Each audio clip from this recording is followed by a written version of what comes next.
Okay, Shalom, Shalom, first and foremost.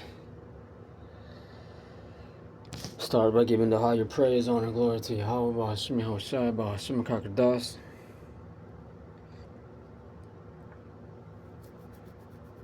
Just brought this new phone. I'll also be using my older phones, bring out the scriptures. So some of them might not appear on the screen if you be watching the screen and write the scriptures. Some of just FYI, then some of them won't be on the screen. So like if that's an issue to you, but just bear with me. This is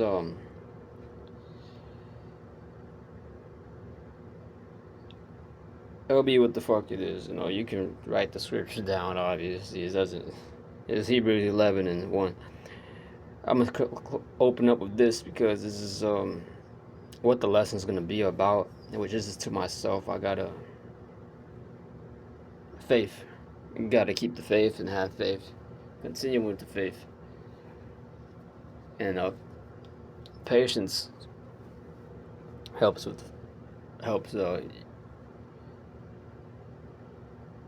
make the, because you can have faith, but when the hell comes, you can easily fold. So when that's the case, patience is you're gonna be your best friend with the faith. It makes it tolerable because you have many fruits too as well. You got hope, you got love, you got a charity, all these things that work with the spirit. But here we're going to speak on faith. I'll open up with Hebrews 11 and 1. Now faith is the assurance of things hoped for, the conviction of things not seen. And we have the conviction. And when you go into the word conviction here, just look it up for you guys here on my other phone. Conviction, right? It says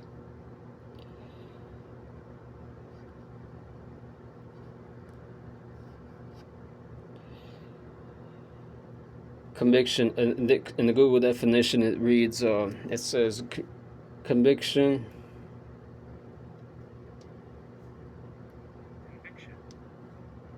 Conviction.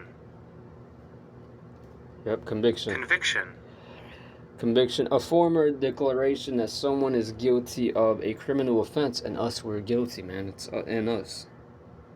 It also just means a firmly hard belief or opinion. Persuasion, you're persuaded. And us in our spirits, we're persuaded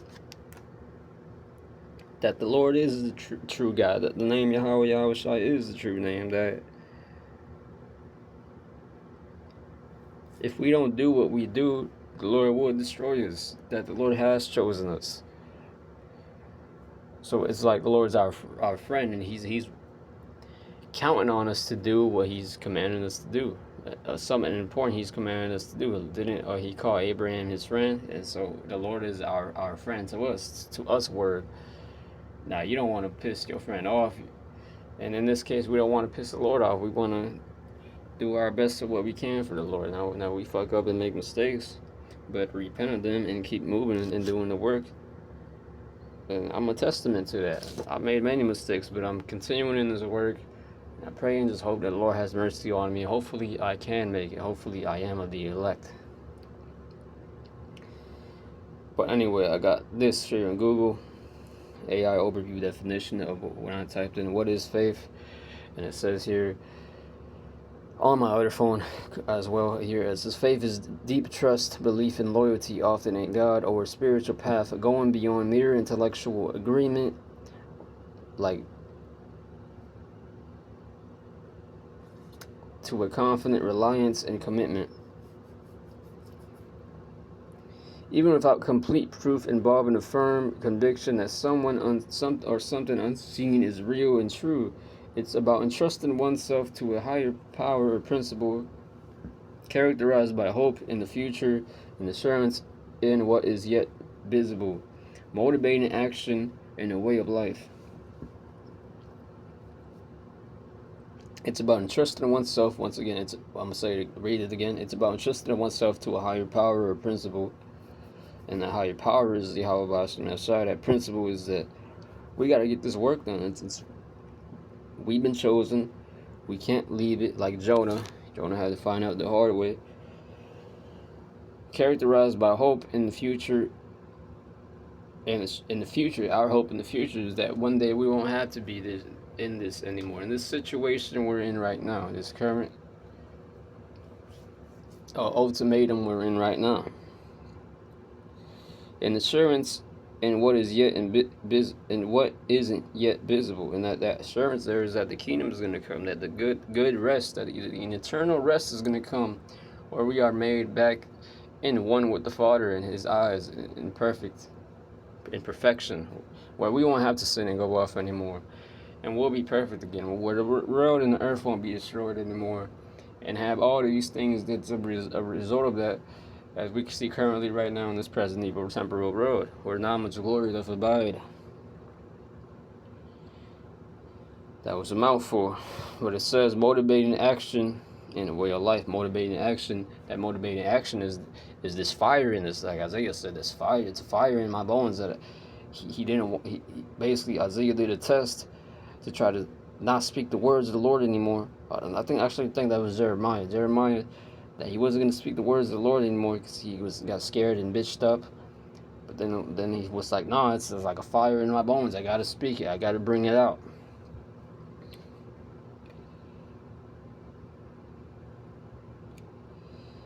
So that's that motivating action in a way of life. Conan, that's enough proof right there. If you ask me, that's tangible enough right there. What more proof do you need?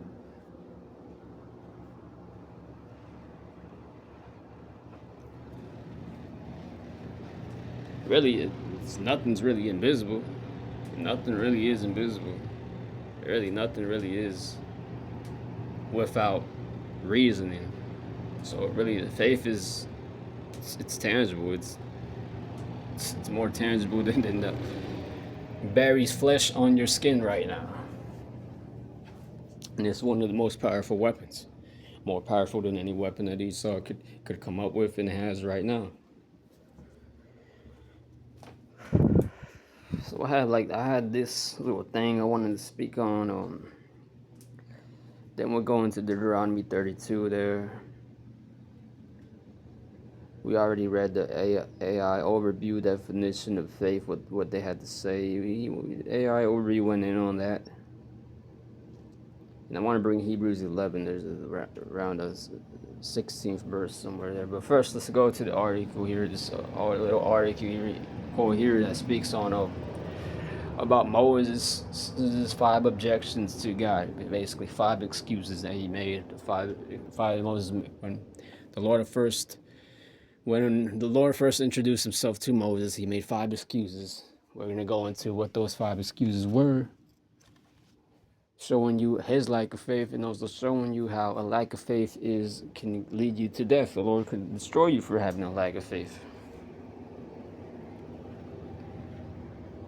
Because we see in one argument, the very last argument Moses made, the Lord got pissed off. This is the anger was kindled. So let's read this. Exodus 3, particularly chapter 3 to 4. Chapter 4, Moses' 5 objections to God's call. Moses argued with God 5 times in Exodus chapter 3 to chapter 4. Here's what each objection reveals about our fears and how God answers with presence, power, and grace. So with each, what I noticed when I read this, with each which, by the way, when I first wanted to hit record on this, before I even hit record on this, I make my videos Mondays, Tuesdays, Fridays. Mondays, Tuesdays, Fridays. Those are my video days. Saturday is a camp. But today was a little bit different. I just wasn't feeling that motivation. But now clicking on this, I had to restart it. So I'm speaking of earlier when I was first starting it, which I'm still feeling right now, restarting it either way now as well. Um,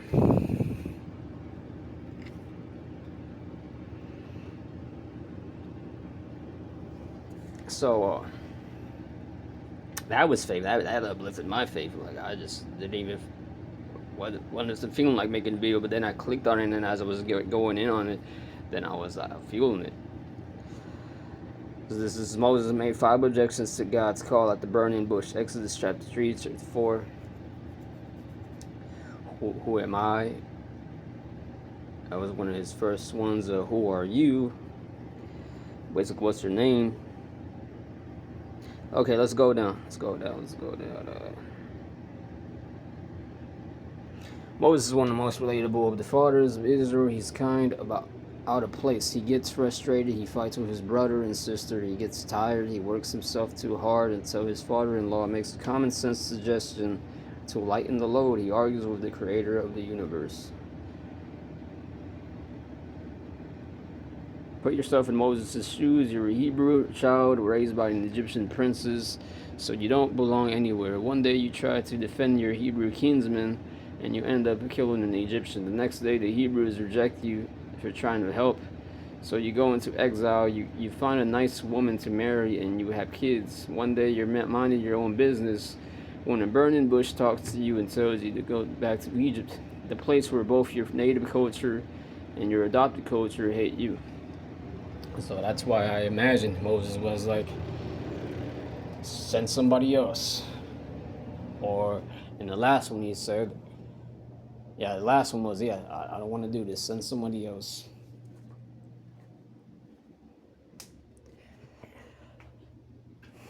Yet it was a lack of faith.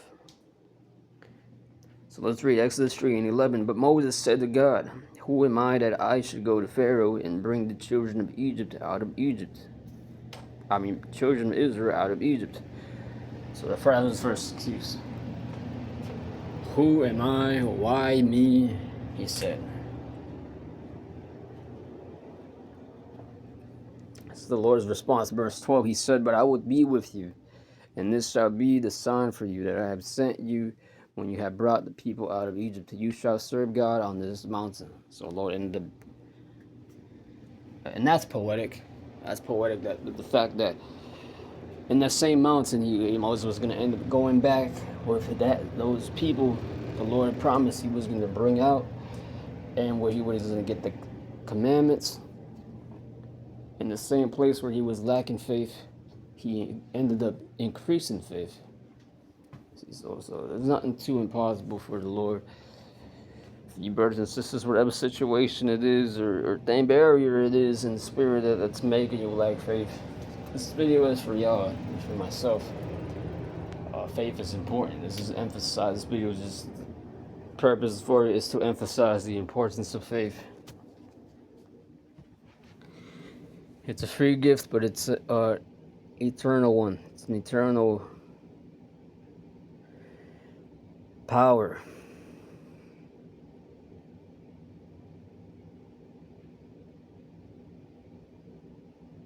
Which we are not worthy of. God doesn't answer Moses' objection. He rejects the premise. His response is effectively, it doesn't matter who you are, it matters who I am, and I will be with you.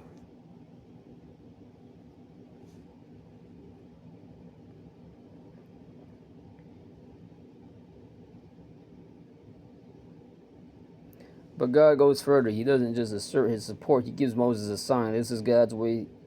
He makes promises of small things to give us faith for the bigger things. The small thing was the faith. Deciding to, like us, deciding to come in when we were called, deciding to go ahead and take up the yoke and the labor for the bigger goal, which is going to be the kingdom, the crown, the perfection, coming back unto our Father in a greater way than we see now, than we feel now, than we can ever have experienced in this life now. because we go off here and we can all agree this is hell here. In this case, though, in the case of Moses here, in this case, the small thing is the salvation. What the big thing is the salvation. The small thing is the faith. It's really what he should have said there. What could possibly be bigger than that? Leading them into the promised land. Yahweh Shah later doesn't just save us from death and sin. He welcomes us into his home for all eternity.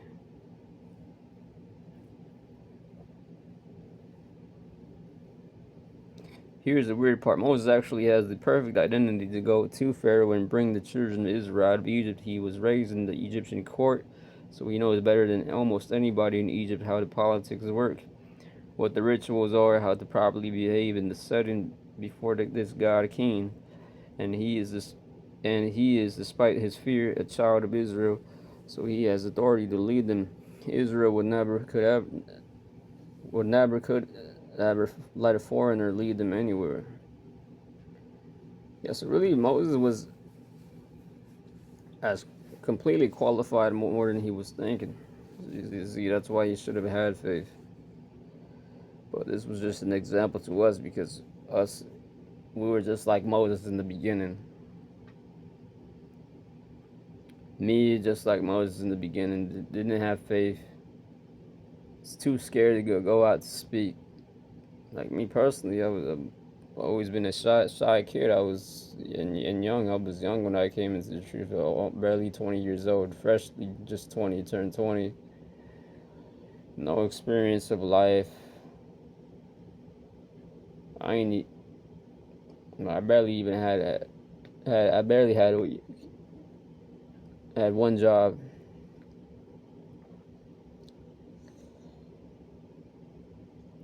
Ain't even finished school, so not eloquent. People we already know rebellious, wicked, and Lord called us to go out there to teach. So we could have had all those things could have made us doubt. We went out there to teach. The second excuse Moses made here was, what if they ask me who you are? This is Exodus 3:13. And Moses said to the Lord, if I come to the people of Israel and say to them, the God of your fathers has sent me to you, and they ask, what is his name? What shall I say to them? Moses has a problem. Who among the Israelites remembers the God of Abraham, Isaac, and Jacob? They've been in Egypt for 430 years, long enough for Pharaoh to forget Joseph and long enough for them to forget the God of their fathers. They've been surrounded by believers in the Egyptian pantheon for centuries, and now Moses has to go remind them of what's his name. God once again does not answer Moses. Well, he did actually. They're going off. This is Exodus 3:14. God said to Moses, "I am who I am." So he gave him the true name. That was the true name, Yahweh. It's just they translated it like "I am who I am," but it's really he is, or you could say I am too, or he exists, he to be. And he said to say this to the people, I am has sent me to you. So you notice with the first one, the Lord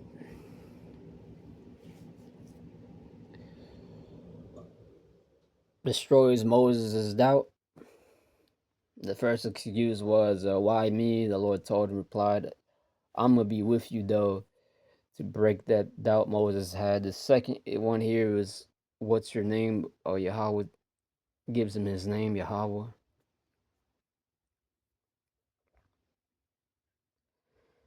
Exodus 3:14-15. God said to Moses, I am who I am. And he said, say to this people of Israel, I am has sent me to you. God also said to Moses, say this to the people of Israel, the Lord, the God of your fathers, the God of Abraham, the God of Isaac, and the God of Jacob has sent me to you. This is my name forever, and thus I am to be remembered throughout all generations.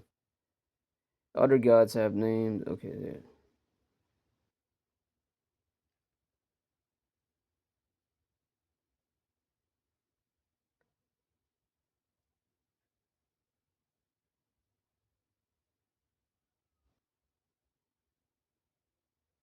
The third doubt Moses had here was He says they won't believe me. So he says, what if they still don't believe? Exodus 4:1. Then Moses answered, but behold, they will not believe me or listen to my voice, for they will say the Lord did not appear to you. Now let's read what this guy says. This exile is just going to come out of nowhere, backed by the gods of gods, and set the Hebrews free. Is he nuts? God, to my great joy, totally agrees with Moses. He says, in essence, yeah, you're right. They won't believe you, but they'll believe me. So the Lord does miracles. It says God has most performed a few miracles, which has two effects. First, just in case Moses still doubted who he was talking to, here was proof there was power at work. And second, this kind of power would be the show counterpart of the tell God has commanded from Moses. First, the staff becomes a snake. Let's read this in Exodus 3:4-5. It's verse 3. And he said, throw it on the ground. So he threw it on the ground, and it became a serpent. And Moses ran from it. But the Lord said to Moses, put out your hand and catch it by the tail. So he put out his hand and caught it, and it became a staff in his hand. 5. That they may believe that the Lord, the God of your fathers, the God of Abraham, the God of Isaac, and the God of Jacob, has appeared to you. Then his hand becomes leprous, and it's healed. Verse 6-7. Exodus 4:6-7. Again, the Lord said to him, put your hand inside your cloak. And he put his hand inside his cloak. And when he took it out, behold, his hand was leprous, white like snow. Then God said, put your hand back inside your cloak. So he put his hand back inside his cloak. And when he took it out, behold, it was restored like the rest of his flesh. So the guy says here, comments here. Now the commentary here says, God has demonstrated his absolute control over nature and people. What more could Moses ask for? So here we see, if I may add now,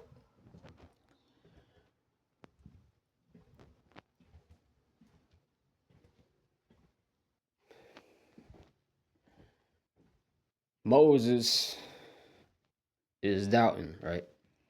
And the Lord is showing a response to destroy his doubt with each question he has. So this is something also that the Lord will do for his elect.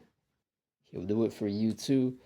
If you're watching this and you need this to be told to you, you can pray to the Lord, bro, and whatever question you have, the things that's been a barrier between you and moving higher in the faith, the Lord can destroy whatever doubt you're having. To a brother or sister of the elect that may be watching this, and you're having issues with this, like this is an example here. The story here with Moses here is the same as yours in your journey.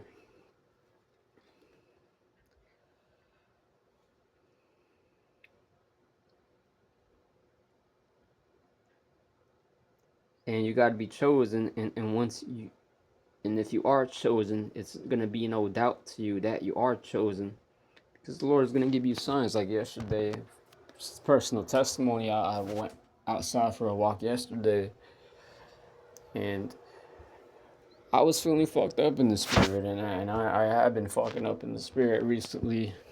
I'm not going to say with what specific thing it is, bro, but that's not your business. That's between me and the Lord. But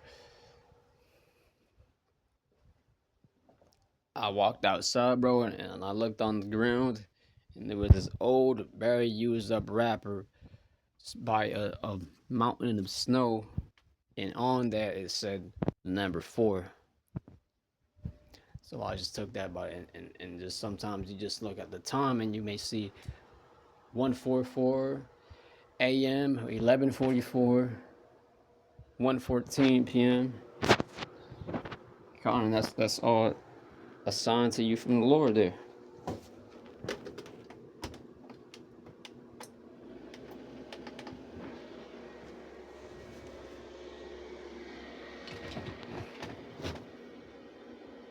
And you gotta remember those signs and not forget them, because the Lord can show you greater things than those things, especially if you're going through some personal, real down and out type shit, man. Let's see what the guy says here. God has demonstrated his absolute control over nature and people. What more could Moses ask? Here's the takeaway from us from this exchange. God hears us. He could easily have said to Moses, "Go anyway," but he doesn't. He understands Moses' concern and doubt, and he helps Moses' faith. He also sets him up for ever greater miracles. That climax is the killing of every firstborn of Egypt.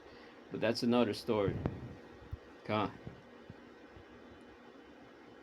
And the Lord does show Moses greater things. Just like when we first came into the faith, the Lord might have shown us great things. As we move up, bro, the Lord will show us greater things. Because it just makes sense, bro. That's what's going to keep us motivated and moving in this faith. Because the Lord could just not show us anything. But the Lord ain't no asshole like that, bro. He's going to show us great things, man. Okay, so moving on to the fourth excuse or doubt Moses has. It's he says I'm not eloquent. I'm not eloquent of speech. Exodus 4:10. Let's read it here. Exodus 4 verse 10. I'm gonna read it here. But Moses said to the Lord, Yahweh Shai, "Oh my Lord, I am not eloquent either in the past or since you have spoken to your servant, but I am slow of speech and of the tongue."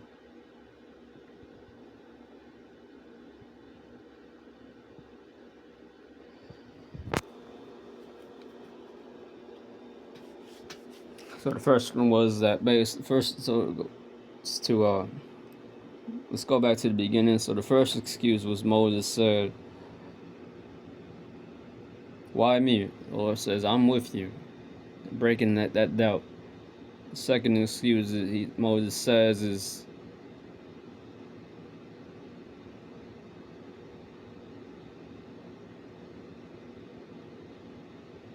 what's her name? If they ask me what's her name, the Lord replies with giving him his name, Yahweh Shai. He gave him the true name there. By the way, they went off by saying, "Oh, that wasn't his true name they gave him." But the third excuse Moses gave was, or doubt, was that, what if they still don't believe? And the Lord replies with miracles. 2 miracles, matter of fact. The snake and then the leper, skin turning to lepers, to uplift Moses, to encourage him. So this is what the Lord would do for us, man. We gotta have faith. We gotta have faith. We gotta keep the faith. The Lord will increase your faith if you lack faith. So don't even believe the faith. There's no point. Here's the fourth one. It says, "I'm not eloquent of speech" here. Ironically, Moses is pretty quick at coming up with excuses anyway. This slow of speech and slow of tongue could be a speech impediment that would cause him problems before Moses. Or it could be that he simply feels inadequate to confront and mock Pharaoh and his magicians and astrologers and the wise men of the court. Despite growing up in the court, how could he hope to hold his own in a verbal sparring match with such educated men? Moses has apparently forgotten that a God just performed miracles and promised more, so it's not just verbal. God promised to be with him, so he's backed up by the greatest power, the only power in the universe, and God showed he has the power over Moses' hand, so why not his tongue? God ever patient reminds that he will be with him. Exodus 4:11-12. Then the Lord said to him, "Who has made man's mouth? Who makes him mute, or deaf, or seeing, or blind? Is it not I, the Lord? Now therefore go, and I will be with you, with your mouth. I will be with your mouth and teach you what to speak." Now let's go down. He says, interestingly, God again does not simply assert his authority as he has every right to do. Instead, he reminds Moses of who he is, the creator. Many authors in the scriptures refer back to the creation to make their argument.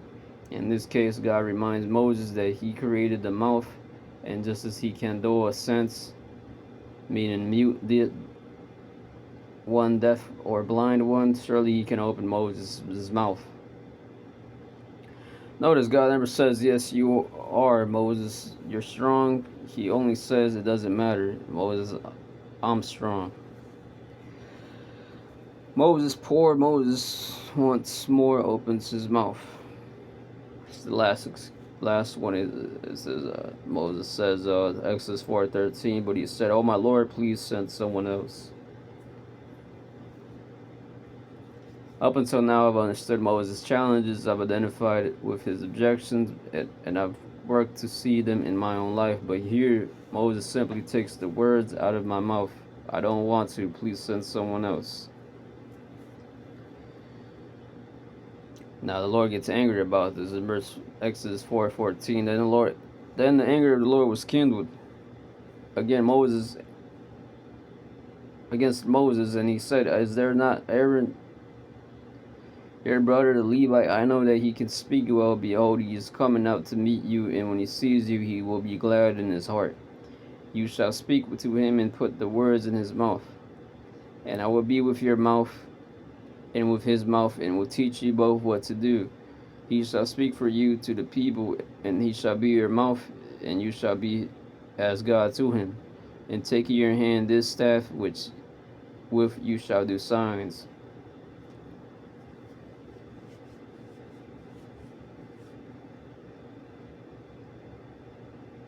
Why is God angry? I suspect it's because the first four objections made sense. Moses had been rejected by both Israel and Egypt. God's identity had been lost for centuries. Moses would be, in fact, have an uphill climb to convince the Egyptians and the Israelites that God had sent him. And Moses probably did have some verbal challenges, but this time he's not objecting, he's just whining. So God gets angry, but he doesn't abandon him. He doesn't go look for someone else. He doesn't even tell him to get over it. Remember, God is always playing the long game. He says, "I planned for this. Your brother's already on his way out here, and he'll be your spokesperson, but you're still the one I called, and you still need to lead." Con. The pattern of calling objection, assurance, and provision. In the end, Moses isn't chosen because he's eloquent, confident, or courageous. He's chosen because God wills it, and God goes with him. That's the pattern across Scripture. A hesitant heart, a divine call, and the promise of presence. If you ever wondered if you're qualified, remember Moses. God doesn't need your resume, he needs your yes. God doesn't call the equipped, he equips the called. So that's the point there. That's the point there, man. This is for you brothers and sisters right here. I'm reading this for y'all. In case there's a brother and sister that needs to hear this, needs to run into this lesson, to get some edification, exhortation. Now, this video isn't just about cussing the so-called white man out, saying where he's going to end up. This is to edify and build you, which in some cases, a lot of cases, is more important than just watching a breakdown on Revelation 13.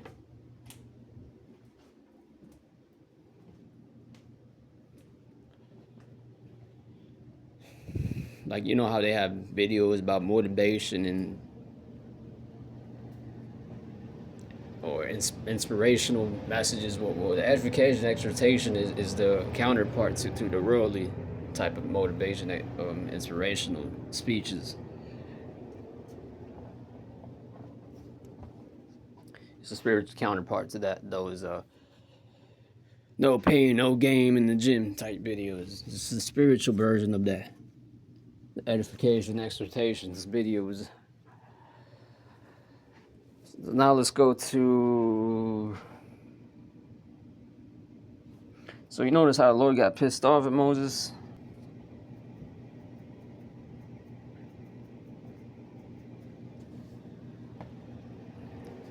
Because once again, without faith it is impossible to please the Lord. That's why the Lord got pissed off. Hebrews 1, I'll start at 6th point.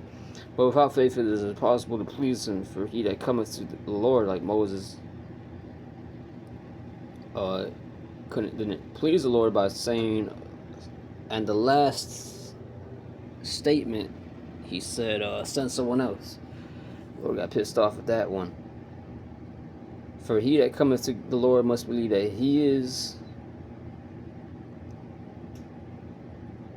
and that he is a rewarder of them that diligently means to perfect or worked, seek him. Okay. But since this is all talking about faith, we'll start at verse 1, Hebrews 1:11-1. Now faith is the substance of things hoped for, the evidence of things not seen, for by it the elders obtained a good report. Like our elders, once again, faith is a deep trust, belief, and loyalty, often in God or a spiritual path, going beyond mere intellectual agreement.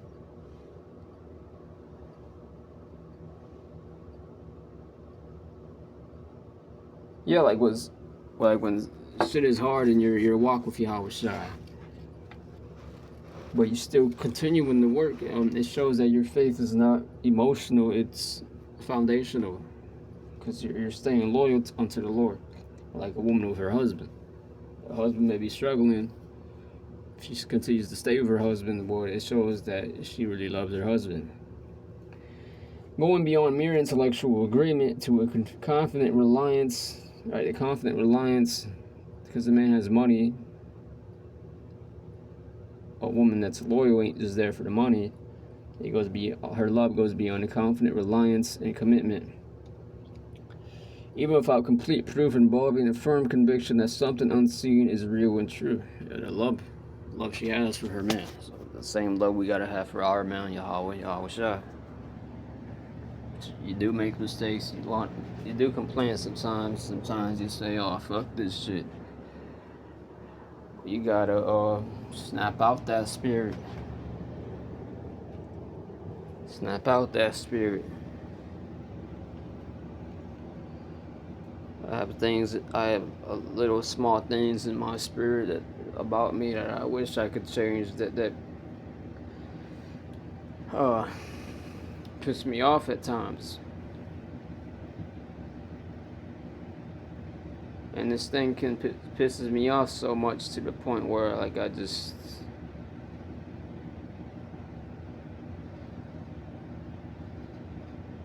it lowers my self-esteem, my confidence, but makes me depressed or angry. But I still continue. I could say in my heart, bro, fuck that shit though. The Lord is having this for a reason. I'm gonna trust in the Lord, His process, trust in the process, basically, trust in the process.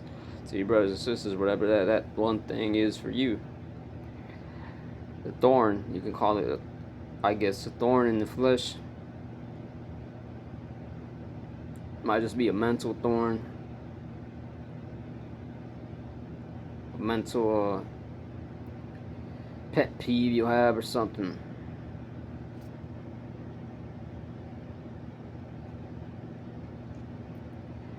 Through faith, we understand that the worlds were framed by the word of God, so that the things which are seen were not made of things which do appear. By faith, Abel offered unto God a more excellent sacrifice than Cain, by which he obtained witness that he was righteous, God testifying of his gifts, and by it he being dead yet speaketh. By faith, Enoch was translated that he should not see death, and was not found, because God had translated him.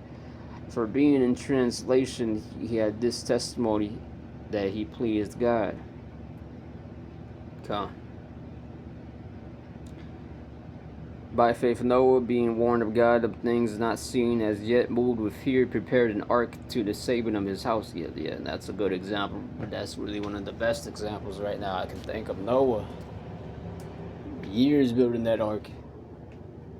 People, we always mention it, how people was laughing at him for thinking saying that rain was going to come down or the earth was going to flood.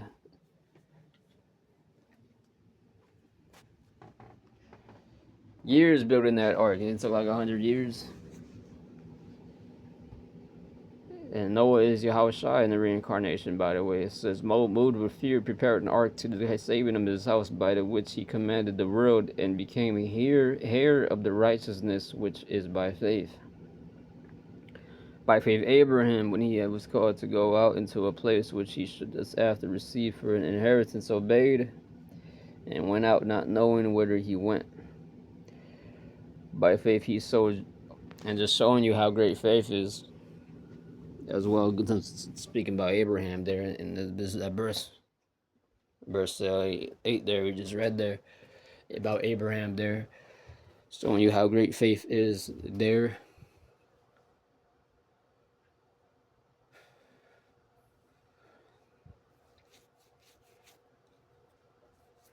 Abraham had to have faith in the Lord that by sacrificing his son. So if to prove to the Lord if he really believed in him or not. And he was gonna go and sacrifice his son without complaints. And just off that act of faith alone, the angel appeared and told him a message from the Lord. Because of this, your nation shall be the greatest nation.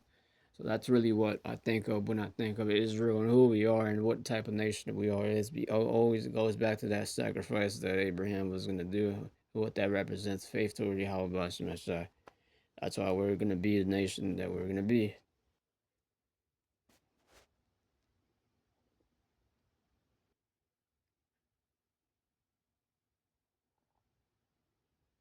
By faith he sojourned in the land of promise, as in a strange country, dwelling in tabernacles with Isaac and Jacob, the heirs with him of the same promise.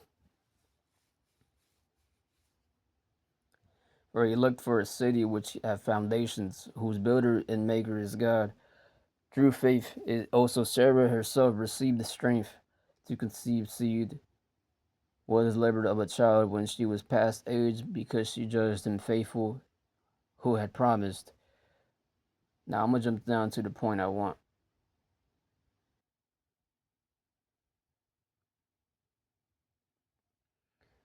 Well, let's just continue. Verse 12. Therefore sprang there even up one in him as good as dead.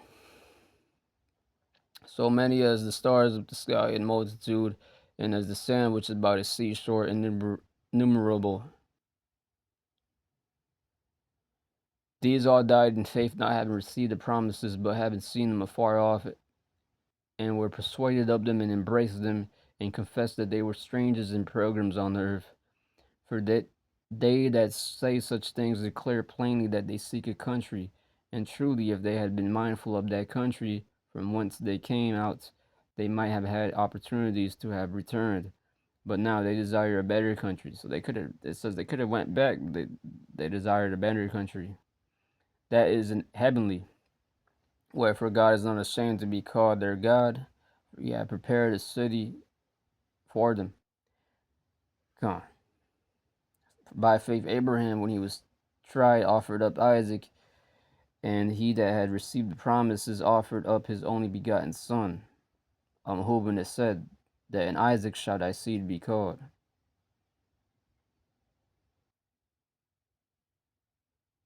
By faith, Isaac blessed Jacob and Esau concerning things to come. By faith, Jacob, when he was dying, blessed both the sons of Joseph, and worshipped leaning upon the top of his staff.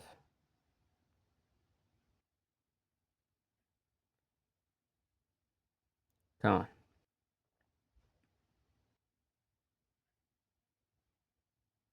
40, the last verse here. God having provided some better thing for us, that they without us should be made perfect. And we're in that time now, brothers, where that reward's gonna come full circle.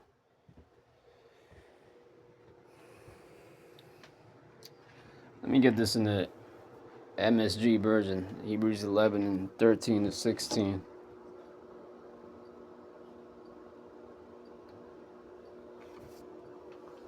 Each one of these people of faith died, not yet having in hand what was promised, but still believing. How did they do it? They saw it way off in the distance, just like us. Us as the elect, we're seeing this way off in the distance. Unlike two-thirds of our people, they don't see anything better than this because it hasn't been given to them. So that's why they're complacent here in America, Babylon. They want to stay stuck on celebrating Christmases and annually. These pagan rituals, holidays that have nothing to do with them, nothing good for them. on a year-to-year basis, back to back to back, us we're seeking something better. Then that right there. That's faith. Oh. Haven't seen it afar off. They saw it way off in the distance, waved their greed, and accepted the fact that they were transients in this world, people who live this, yeah, aliens to this world, like we us the elect are today now, whoever the elect may be. People who live this way make it plain that they are looking for their true home. Just like us, we're looking for our true home. We know this ain't our home. If they were homesick for their old country, they could have gone back anytime they wanted, but they were after a far better country than that, a heavenly country. You can see why God is so proud of them and has a city waiting for them. Come. Those who stood so stiffly, Lord willing, that will be us. And this is Hebrews 13.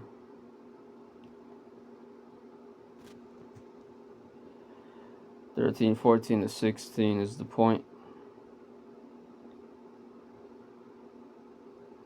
I'll start at 12. So Yahushua also suffered outside the gate in order to sanctify the people through his own blood. And that's what some motherfuckers don't. Jake's 2/3 niggas won't believe that Yahushua came and died for us. So that just shows you that this faith ain't no free gift. A lot of our people weren't given this gift until they'll have to come back on the next side. 13. Therefore, let us go to him outside the camp and bear the reproach he endured. For here we have no lasting city, but we seek the city that is to come. Through him, then let us continually offer up a sacrifice of praise to God. That is the fruit of lips that acknowledge his name. Do not neglect to do good and to share what you have, for such sacrifices are pleasing to God. Obey your leaders and submit to them, for they are keeping watch over your souls as those who will have to give an account. Let them do this with joy and not with groaning, for that would be of no advantage to you. God. Yeah, it says in verse 14, once again, that's the point. Hebrews 13, 14, for here we have no lasting city, but we seek one to come. Yeah, and that's what the elect is going to be, the hopeful elect is going to be doing, is hoping for that city, continually keeping that New Jerusalem in your mind, as Jeremiah said in Psalm, may my right hand forget her cunning, and if I forget Jerusalem, the New Jerusalem that is today in present times, we're seeking. And this is Deuteronomy 32, and start at 16. They provoked him to jealousy with strange gods, with abominations provoked him to anger. And this was us in the past life, and this life before the truth. For the most part, most of us, we didn't have this truth when we were born. Our parents didn't teach us. We pissed the Lord off by sacrificing to other gods. I think of the 2/3 in the wilderness, complaining to Moses. That was a lack of faith. They sacrificed unto devils, not to God, to gods whom they knew not, to gods that newly came up, whom your fathers feared not. Yeah, and they lacked faith and complained because they didn't have faith that the Lord was going to actually care for them and was going to lead them to the land and supply them with what they needed. The manna from heaven, the water from the rock, the destruction of Pharaoh's army in the sea, Red Sea. Deuteronomy 32 and 18. Of the rock that beget thee, thou art unmindful, and that's our people today. Thou hast forgotten God that formed thee. 19. And when the Lord saw it, he abhorred them because of the provoking of his sons and of his daughters. He said, I will hide my face from them. I will see what their end shall be, for they are a very forward generation, children in whom is no faith. And even with some of the disciples at first with Yahushua, they lacked faith. So Yahushua got pissed off at that at times too, for their lack of faith. 21, it says that Deuteronomy 32:21, it reads, "They have moved me to jealousy with that which is not God. They have provoked me to anger with their vanities, and I moved into jealousy with those." That's the point. That's the point. Well, let's finish. I will move them with jealousy with those which are not a people. That's the Edomites today. That's our, for our lack of faith, that's our punishment today. The Lord has moved us to jealousy with setting up the Edomites over us now, as it says in Deuteronomy 32:21. Once again, I will move them to jealousy with those which are not a people. I will provoke them to anger with a foolish nation. God. That's what the Lord has done to us, the foolish. And that's in Job 20:30. Job 30. Yeah.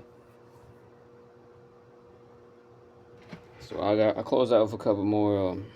That's an example of a lack of faith. That's our people till this day today, present day, that they're lacking faith. They're like the Israelites in the wilderness that were complaining and wanting to go back to Egypt. So our people now today they're back and now they're stuck with Egypt. They're going to be stuck and destined for the fire. Unlike the elect, the Lord have mercy on His elect. This is Romans 10:7. So faith comes from hearing, and hearing through the word of Mashiach. Yeah, so we had to wake up to this word, this truth, to completely be given the faith. Matthew 21:22. And whatever you ask in prayer, you will receive if you have faith. Luke 1:37. For nothing will be impossible with God. 2 Corinthians 5:7. For we walk by faith, not by sight. Ephesians 2:8-9. For by grace you have been saved through faith. This is not your own doing. It is a gift of God, not a result of works, so that no one may boast.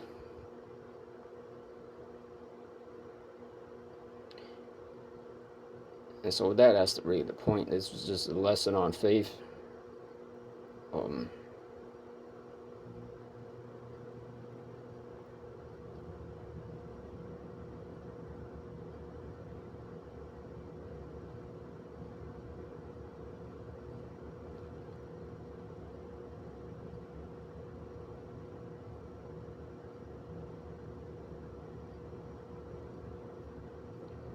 So that's all the point here. With that being said, let's keep walking in faith, brothers and sisters. Ask the Lord for more faith if you're lacking it. Fast, pray, because fasting takes off demons. That's to myself too. I gotta start fasting more. It's just the Spirit's been hitting me with that. That's the point, man. Hopefully it's edifying. It edifies certain of the elect. That Shalom and a Bartabah.